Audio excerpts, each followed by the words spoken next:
Okay, so today we're going to start the process of making our very own piñata.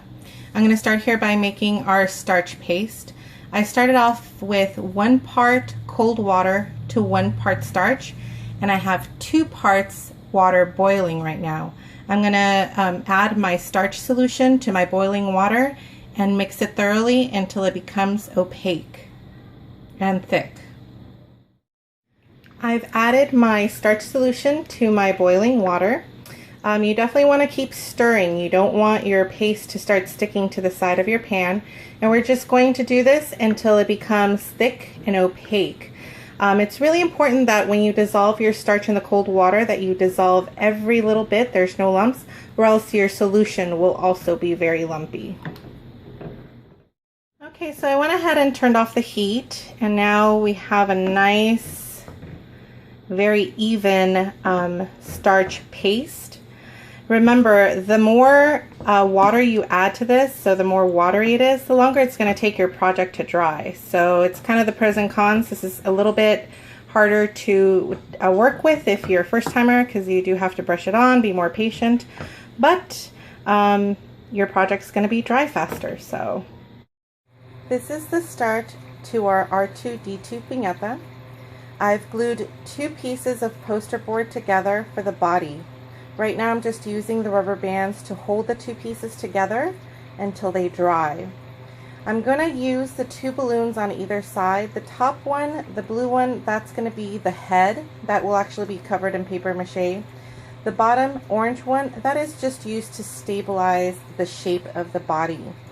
We're going to start paper macheing, and once it starts drying, then we can slowly start to remove the rubber bands and the bottom balloon. We have our supplies ready to start our R2D2 Piñata. We have our starch paste, a brush, and pre-cut strips of newspaper. The way that I do it is I brush my paste onto both sides of the newspaper and start layering it in a basket weave design. I just find that it's easier for me to follow that way and get an even coverage. I'm probably going to do 3 to 4 layers. Remember, I want my piñata to be sturdy, but I also don't want the kids to be there all day. So here you can kind of see the method to my madness. You can see I started off with some strips going this direction, and then I'm doing another layer going this direction. That's what I mean when I say a basket weave design. So I'm just going to continue doing this all over, and I'm going to do a few layers and let it dry. It's a little bit hot and humid down here in sunny Southern California, so it is going to take longer to dry. When it's cold, it also takes longer to dry, so those are kind of the obstacles that we face here. So a little bit of time and some patience later, and a lot of newspaper. We have our whole design covered with paper mache. It's going to take a while for it to dry. I'm guessing about 36 to 48 hours to fully dry and harden. And then we can start applying our tissue paper. So this is our dried R2D2. You can see it's pretty firm. What I did along the bottom, because I need to seal it, is I've cut all around into almost strips, and what I'm going to do is I'm going to fold them over themselves like this, and then staple them, put up another piece of poster board on the bottom, and paper mache to just make it really nice and solid. And then we're going to be ready to cover with tissue tomorrow. How exciting.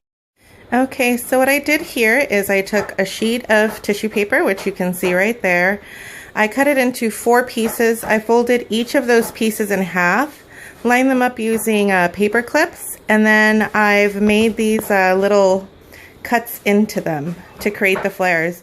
Now what I'm going to do with this one for the body of the R2 is I'm going to glue each individual one across, being layered on this piece of paper. The reason is because it's a lot easier to do it that way than to glue them around a circular figure like the body of the R2. Okay, so you can see what we're doing here with our fringed pieces. We're just gluing them on these 2 pieces of tissue paper. The reason I use 2 is just because they're very thin. So as you're brushing on your glue, it'll go all the way to the back. So you want to have a couple of pieces there so you're not gluing your project to your table.